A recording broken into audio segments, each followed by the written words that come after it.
We created software as a service platform over 10 years ago, before SaaS was even a thing. If you can imagine two circles, where one is what you want to talk about and the other is what people are interested in, where they intersect is your magic slice. And it's your magic slice of attention, and it's that magic place where the attention of your audience is completely aligned with your intention.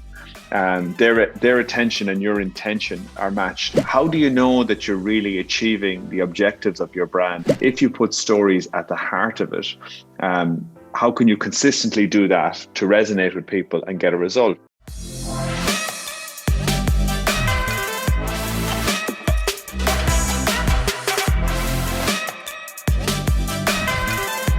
Hi there, this is Andre and you are on the Marketing Innovation Podcast Show.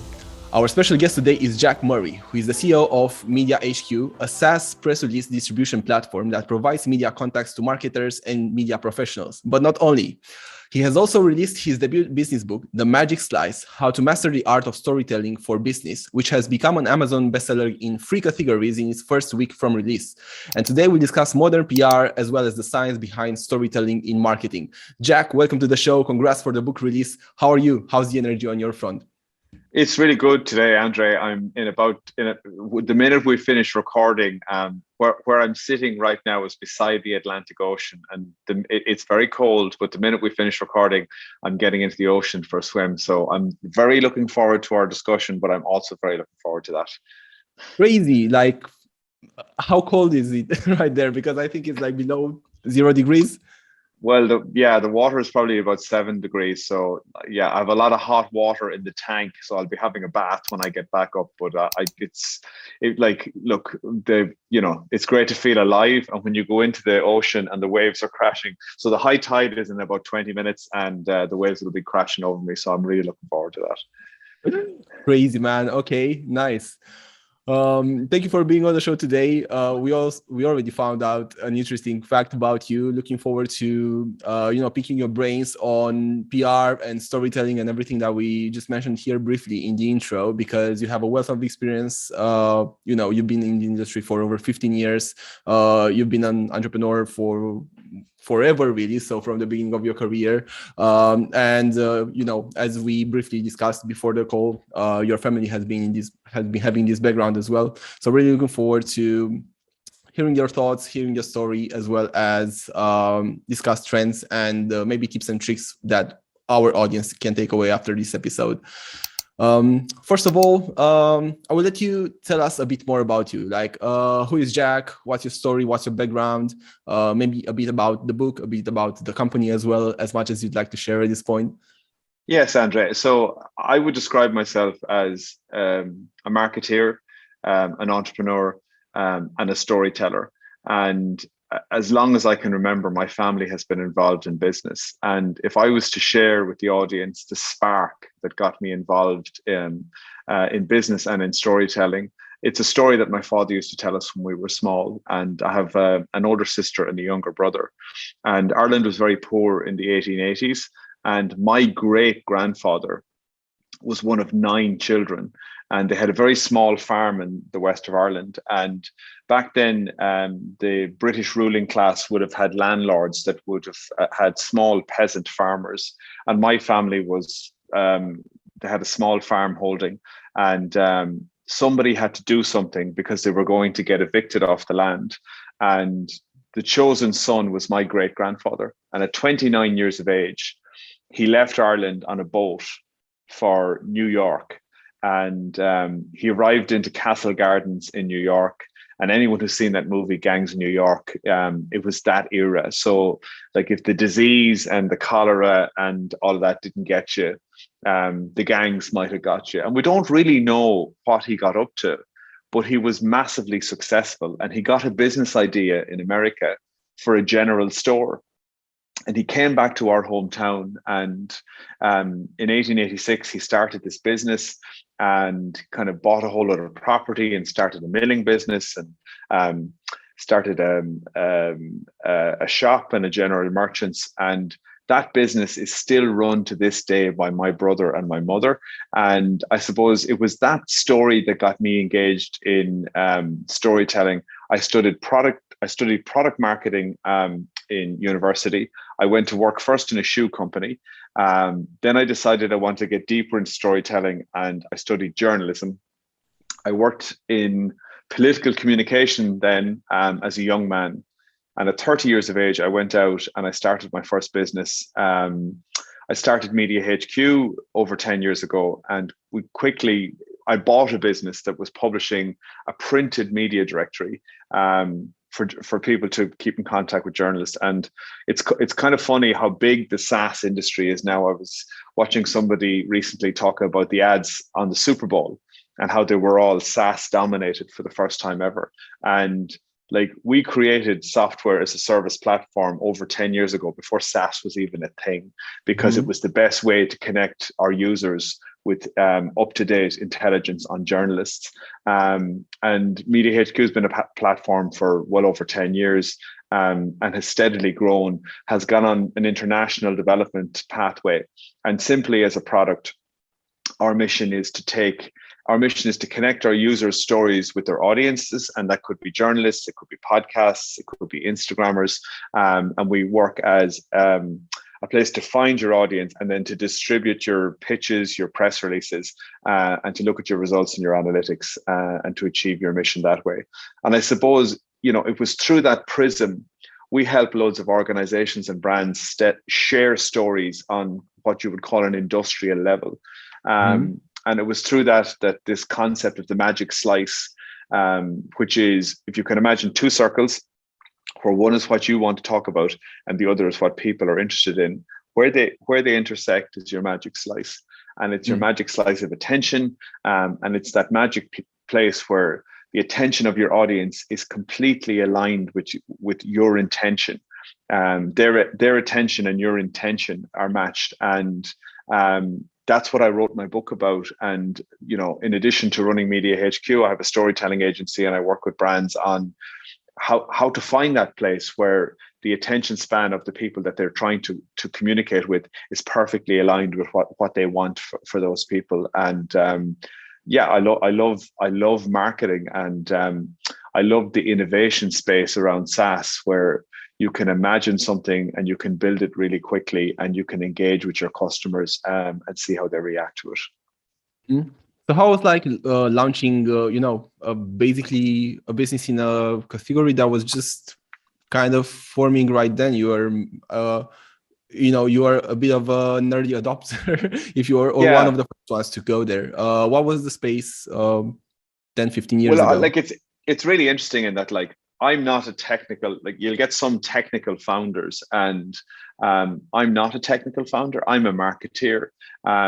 I am passionate about our customers, and I am always the first customer for our product. So I'm a native public relations person. I'm a native storyteller. My instinct is to tell stories and to connect them with audiences. So, in one regard, I build a product for myself. The other thing, from an early adopter point of view, that I find fascinating is that we've always been a mission-driven business. So our mission is to help our users connect their story with their audience. And that's agnostic of a way or a means to do it. So when I bought the business, it was a book. Right now, it's software as a service. And in 10 years, I don't know what it's going to be in 10 years' time. But the amazing thing about being SaaS and being mission-driven is that you find the best way to do it. And notwithstanding the fact that I'm not technical, I am kind of the chief creative innovation person in our company for new ideas, for new products, for new features. And it's all, we have a product roadmap and we have a North Star. And we always say at the start of every development phase, does it achieve the mission? Does it help our users connect their story with their audience? And that's innovation, and that's SaaS. And I think if you're mission driven, you will find a way to fulfill your mission, and you won't get hung up on one means to do it. If you look at newspapers as a physical object, there's a classic example of something that didn't really know for decades what business they were in. They thought they were in the newspaper business, but they weren't. They were in the news business, or they were in the information business, or the storytelling business. And they got hung up on just one way of doing it. So right now, how's your day looking like? I mean, you have the company, you're also a keynote speaker. You also have the agency for storytelling. What's your full circle of activity at the moment? Yeah, it's funny. Like I'm always fascinated with how if Jack Dorsey can run Twitter and run Stripe, I think any of us can do more than one thing. And like, look, part of my challenge on a daily basis is that I'm a trained marketeer. I'm a trained journalist. I like doing keynotes. I like talking on podcasts. I like writing books. I like cycling my bike. I like jumping into the ocean. I like doing lots of things, and I probably have a short attention span. So, like, part of my big focus is like in my weekly journey, and I talk a lot about this to companies about like the world post-pandemic. The world is your oyster, so you can reach audiences. So we can go and we can talk to people, and the cultural barriers have fallen away. So the language, the business language is English. Everybody is just one other person on a Zoom call. So like it could be your colleague who's 4 streets away, or it could be somebody in a country that's in 4 time zones away. And I suppose, look, my big challenge on a weekly basis, I like the way software runs on 2 weekly sprints.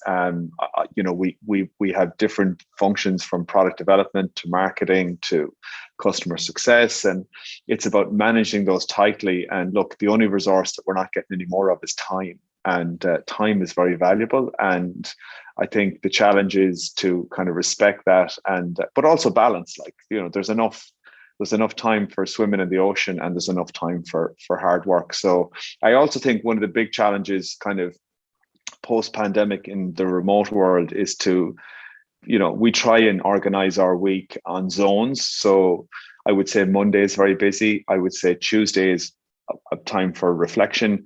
Wednesday is very busy. Thursday morning can be a time for reflection. Thursday can be busy. And then Friday afternoon is a time for reflection. And I do think you can build a rhythm into the week where you have busy zones and you have times for reflection, and it's a good way to be productive as well. That's a very good tip. Is this something that you are applying right now to the way that you are organizing your activity? And if so, for how long have you been doing it?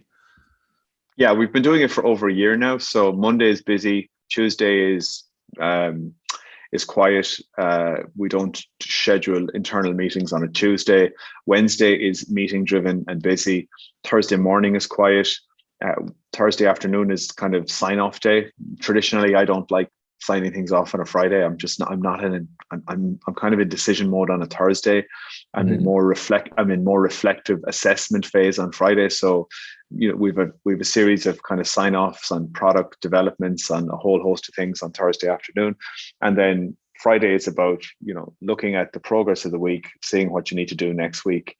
And Friday afternoon is a period of making sure you finish the week strong, and you get bits and pieces done. And it as a rhythm, we've been doing it over a year, and like, if you design it in a way that people aren't banging into each other, they don't bang into each other. And people will say, "Oh, that's really difficult to do." It isn't really. And look, I lead the organization, so look, I know if I set the tone and the tempo, the rest of them will follow. Very good insight. Okay, and now going into the subject, this was a very nice insight for organizing from a business perspective, and I think it's very nice that you noted this, because in the beginning of the year, what we felt, I mean, I can say this for our organization as well, but also for the clients that we've been working with, everybody was in full-on mode, sometimes stressed, trying to get a lot of stuff done. But you mentioned right there reflection, which I think it's something that we should always take time to do, and can also inform better decisions or productivity if done on a constant basis. So thank you for that. Going to the book, because I had a copy and I read a big chunk of it. I'm curious, and it's something that I think would be worth discussing now, and I think it's going to be a very nice plus to the people tuning in with us today. I would like us to explore the 6-step magic slice process that you mentioned, and how to apply it where in terms of business, and where stories you tell resonate perfectly with your audience. Yeah, so the six-step magic slice process is about how you can do an audit on your brand or your organization. So if there's anybody listening here now and look, SaaS is a very good platform for telling stories. So people do white papers, they do help docs, they do blogs, they do podcasts, they do them on video, they do them on audio. But how do you know that you're really achieving the objectives of your brand? And look, everything is strategic. It's all about rolling a rock up the hill. So if you have a content strategy that's trying to achieve something for your business, if you put stories at the heart of it, how can you consistently do that to resonate with people and get a result? And so there's 6 steps to it. And I mentioned the first one already. And the first one is mission. And if you pull your team together and you say to them, like, why are we all here? What are we trying to achieve? People in your organization should be able to recite your mission like it's a prayer. And Media HQ's mission is to connect, to enable our users to connect their stories with their audience. And that's at the heart of absolutely everything we do. And your mission should be short, it should be specific, you should be able to own it, it shouldn't be overly technical, it should be understandable. And the first step in the process is to understand the mission. And great brands like Patagonia, the ethical clothing maker, can do it really well. So when you know your mission, the second step along the process is to completely define your audiences. And in SaaS, we call these, our target persona, buyer persona. They could be our verticals. The great marketeer Seth Godin describes it in "Who are you for? Who are you for?" So, what are you building and who are you building it for? And be outrageously for who you're for. And you're not going to be for everyone, but be for who, and the audience thing is about completely profiling the people you're for. I tell a story in the book about my first job working for a shoe company. And my boss was the marketing director, and he had a stack of women's magazines. And I joked with him the first day and I said, "Oh, you're reading women's magazines?" And he said, "They're our customers. You will soon start reading women's magazines." He said, "Get on it." And he said, "We need to understand how they think, what they do, how they make decisions." And I'm still trying to figure out women, but it'll be a lifelong journey. And but he's right. It doesn't matter if you're selling yachts, if you're selling SaaS, if you're selling bicycles, if you're selling lollipops, you've got to understand the audience. So when you know your mission and you know your audiences, then what you do is you look at the topics that you're going to be talking about. And to look at the topics you're going to talk about, look at the trends in your industry, look at your core product offering, look at the knowledge base that you build around your product, and synthesize. Imagine there's a folder and it says like "My Amazing Stories." What would the headings in the folder be? The chapter headings, and that's what your topics are.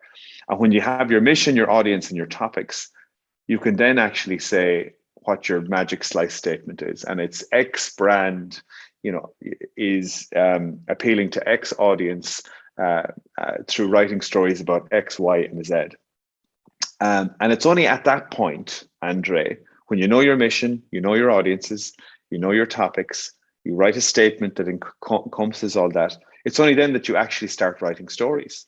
And you start coming up with ideas for stories that would hook in. And I'll give you an example. One of our magic slices is PR wisdom. And it's this notion of how can we share wisdom about public relations. And we commissioned a series recently called "My Life in PR, This Much I Know." And we go to senior PR people who are in the vertical, and they might be working in-house or they might be working in an agency. And it's a simple questionnaire with 10 questions. And they fill it out and it goes up on the blog. And the first two have been shared, like been read thousands of times on LinkedIn. And like it's kind of a career retrospective. And it's someone who's directly in the vertical and they're sharing a career retrospective. And it's to that topic of PR wisdom. And it's sharing wisdom with other people and it brings people into the product. And the reason that we have a magic slide statement is it's to be an editor, so that if you don't, and you know from running this podcast, like if you don't keep an editorial control on what you're doing, then it gets a little bit loose, and then it's probably not talking to your vertical, and it's not talking to your audience, and it's not really about your mission. And if you do 2 or 3 episodes like that, or write 2 or 3 things, it all gets a bit fuzzy, and then it stops delivering. And if you think about the way it's done incorrectly, someone says, oh, we need something on LinkedIn, or we need a Facebook post, or we need an Instagram post. And they start at the end. They don't start at the beginning. So they're not starting at what's their purpose, who are they talking to, what should they be talking about. They start with this, oh, we need something over here because it's a blank page over here. And it doesn't work. And the last step then is when you have all of that done, you're constantly looking at your mission and your audiences and your topics, because the world doesn't stay locked in and it doesn't stay static. The elements are constantly moving around, and that you revise and you edit as per the moving plates and the moving discs. Mm-hmm. So how did you discover this concept of magic slides? I think it was about 7 years almost ago. Yeah, I discovered the magic slice in that we were about to hit a really big milestone at Media HQ. So one of our users was about to share the 100,000 story on the network. And if you can imagine, in the admin back end of Media HQ, there is a live feed of the stories as they're being shared.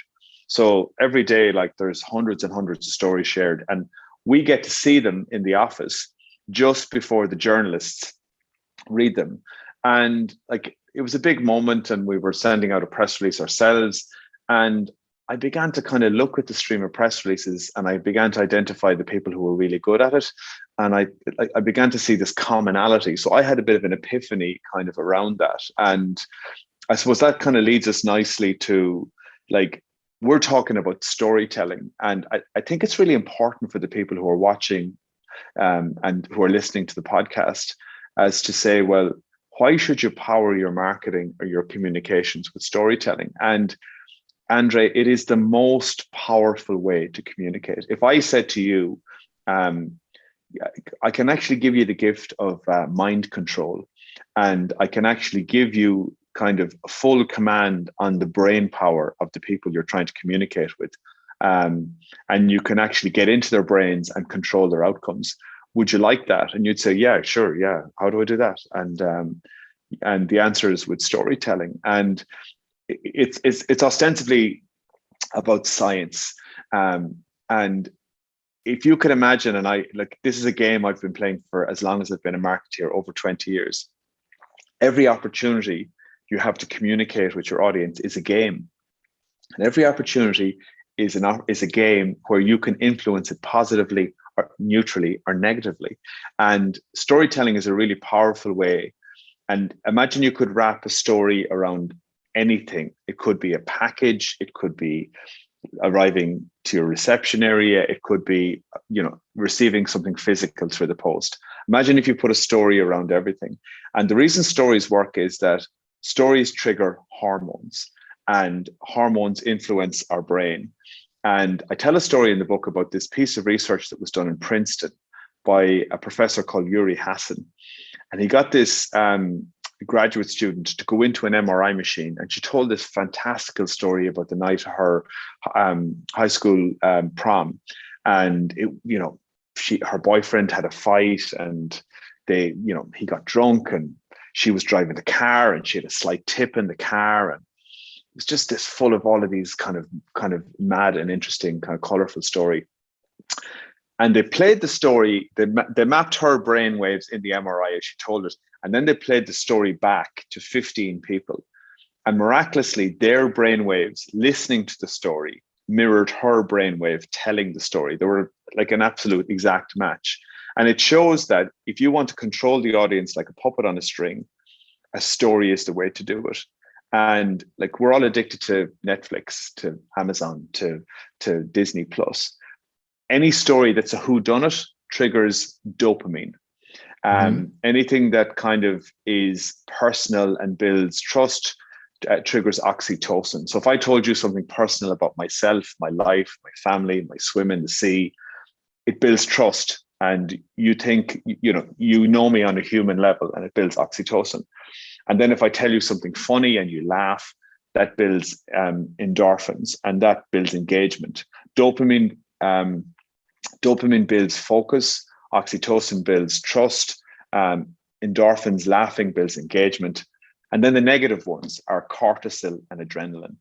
And if I bore you, or if I stress you, you dial up cortisol and adrenaline. And the way to bore and stress you is to stand in front of you with bullet points, or to like bore you. Just literally, if I bore you, and the way I can bore you is by kind of presenting bullet points or presenting dry factual information. And that's what lots of brands do. But once they dial up emotion and start telling stories, they start engaging people. And the mad thing is that if you present with bullet points on a PowerPoint, 90% of it is forgotten within 30 seconds. If that's not the definition of the stupid thing to do, I don't know what is. Yet lots of people do it, and lots of brands do it. And it is the kind of, it's the reason that brands need to think, okay, how can I put stories at the heart of everything we do? Our origin story, how we communicate, how we hire, how we raise money. Like, so, if we're going out looking for finance and we're looking for VC backing, or we have to tell a story to an investor. All of it makes life easier at the heart of company. I love it that you brought up, the sort of natural chemistry in our bodies and how we relate to stories. We can go into the science of storytelling here, because I feel that this is a lot of it. And I would like our audience, when they finish listening to the episode, to have sort of like a clear understanding of how they can think about storytelling from a scientific point of view, for the ones out here that are more, they find it easier to organize their ideas in such a way, like scientifically, to understand what this is about. I think this covers part of it, but what other information do you think is relevant and we can bring to this point? Well, it's really interesting in that let's take people's addiction to binge watching television just as an example of science. And as we speak, I'm watching a French TV series called The Promise, and it's in French and it's subtitled, and it's about a killer who's abducting young children, and there's a hunt on for them. I'm just after finishing watching a German series made by German TV called Dark Woods, and that's about a murder as well. And there's a reason crime works, is that crime is about a whodunit. So it's about a slow reveal of a story where you find out at the very end, and a slow reveal of a story triggers dopamine. And I'll tell you a quick story to illustrate the point scientifically. And I use this story in some keynotes that I gave. And a number of years ago, I gave a radio interview where I was talking a little bit like I'm talking to you today about storytelling and the impacts it can have on business. And I came back to the office, and the reception rang and said, "There's a woman on the phone. She just heard you on the radio." So I went and I answered the phone call, and she said, "I heard you on the radio. You were absolutely brilliant. I am the marketing manager for a huge corporate law firm, and we need a story strategy. It's going to be a huge project. Can you come as soon as you can to meet us?" And I thought, "I can come right now if you want." And she said, No, you can come tomorrow." So I arranged to meet her the following day, and she was in this huge office, Andre, kind of big chrome steel building in the financial district in Dublin. And I arrived into reception and I said, "I'm here to meet the head of marketing." Her name was Angela. And she arrived down, and she was kind of very fast moving and kind of, a bit out of breath and a bit frantic. And she kind of sat me down and she said, "Now, I'm not going to this meeting. 3 of our directors are going to this meeting. And she said, it's a really big contract worth a couple of 100,000 euros. And if you can convince them, you're going to get the job. And I thought, okay, this is a bit strange, but I'm going to go with it. And she said, they're in that meeting room down the hallway. And you go and I'll meet you afterwards. So I walked down and I looked in. It was one of those meeting rooms with 2 glass windows on either side. And I looked in and I could see 3 really serious, surly-faced men with grey suits on. I thought, oh, this is going to be terrible. And I put my hand on the door and I was just about to go in. And just as I was about to go in, I could hear kind of a noise behind me. And I turned around and I could see Angela coming towards me at speed. She said, there's just one thing that you need to know before you go in. Now, if I didn't tell you what that was, it'd be annoying, wouldn't it?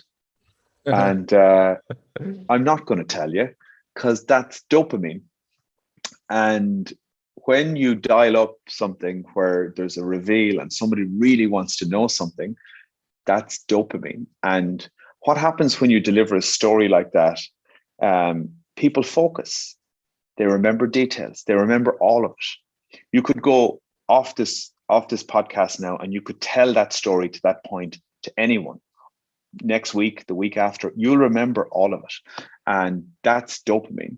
And, you know, it's the same way with if you reveal something about yourself through a story, that's oxytocin. If you make somebody laugh, you tell a joke, people will remember a joke and they'll tell it because it triggered their endorphins. And that's why storytelling, that's why the science of storytelling is really important, because once you have that moment, you think, that's what's happening. So like the next time you're looking for a new TV series you want to watch, you're looking for a dopamine hit. Like that's what you're looking for. It's the reason gaming is huge. It's the reason people, the people binge watch TV all the time. It's the reason people gamble.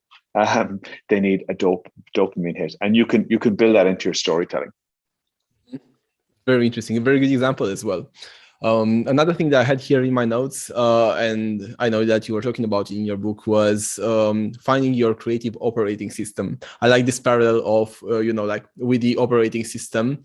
Can you tell us more about this subject?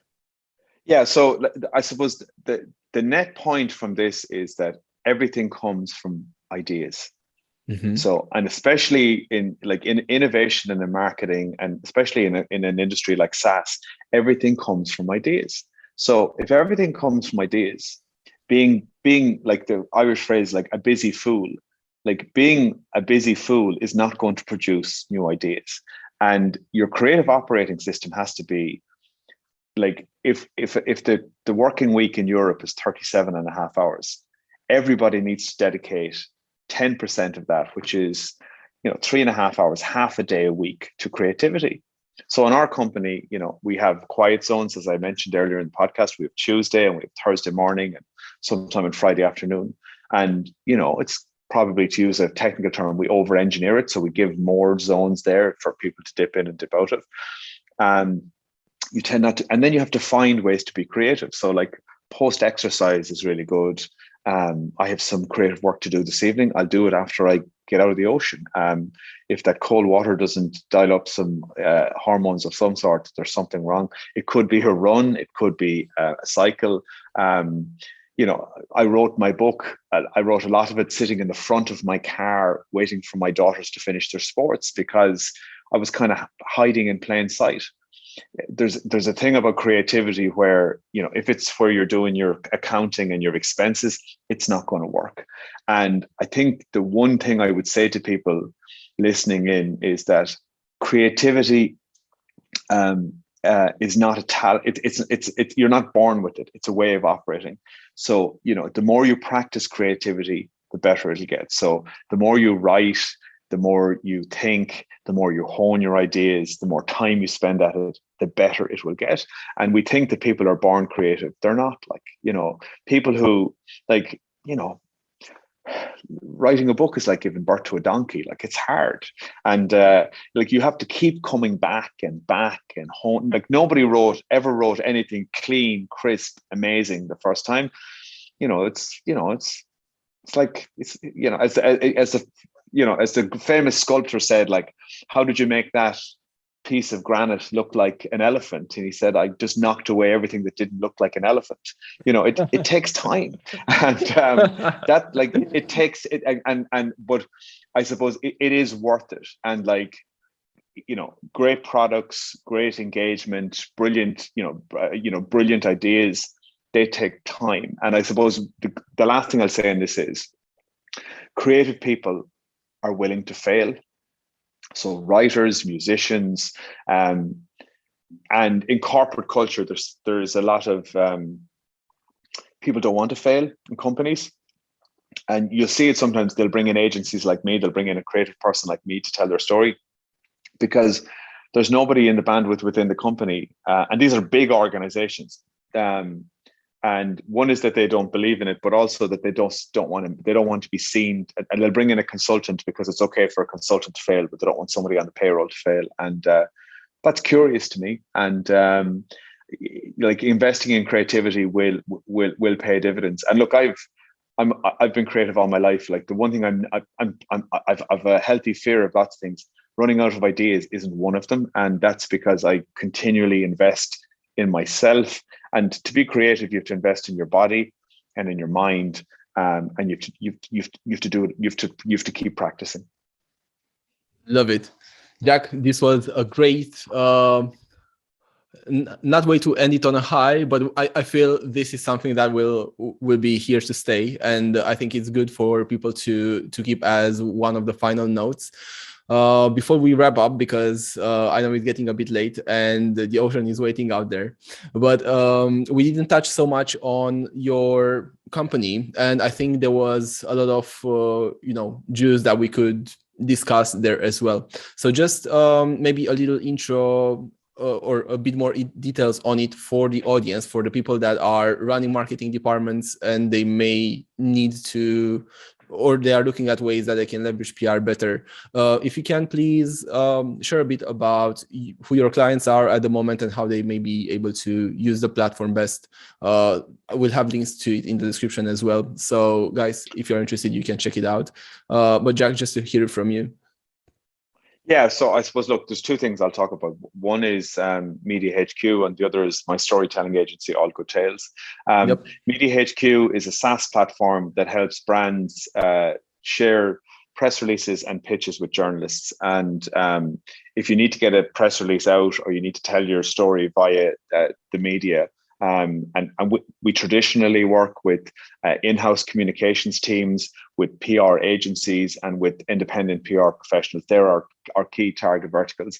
And the way people use us, we're a database with thousands and thousands of media contacts, and you log in, you build lists for your key audiences, and you distribute press releases and pitches through the platform.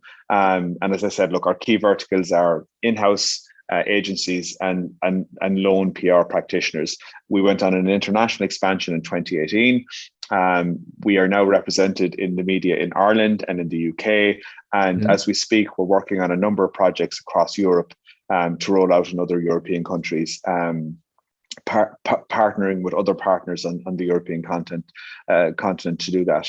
And then on the other side, and this is linked in my work with the book, I run an agency called All Good Tales, TALES, and we do magic. So what's in the book, which is the magic slice, we are brought in as a team into brands to find their magic slice so that they can execute stories. And we would work with senior management teams, and we would bring them through the 6-step process that's outlined in the magic slice book, to help them have clarity on how they can put stories at the heart of what they do.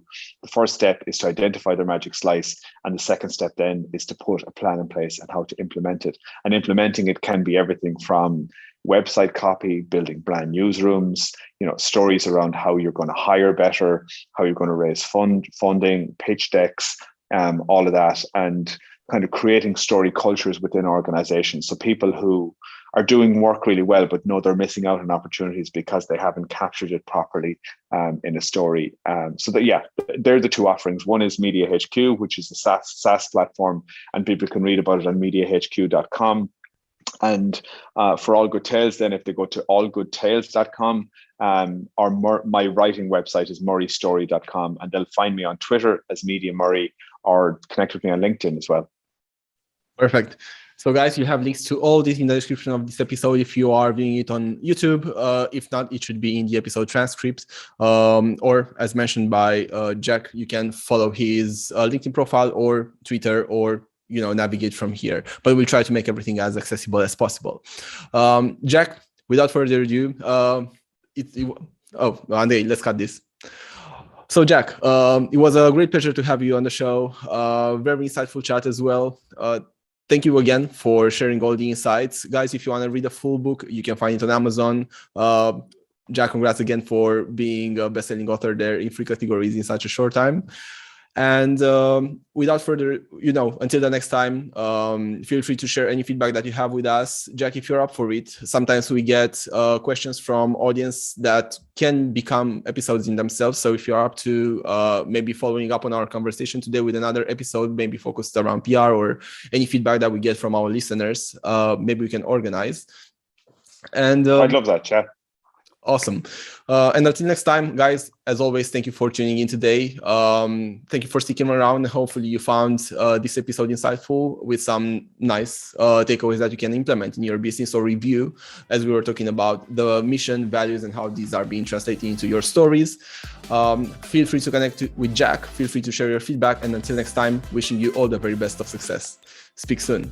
Thank you, Jack, for being here today. Thank you, Andrei.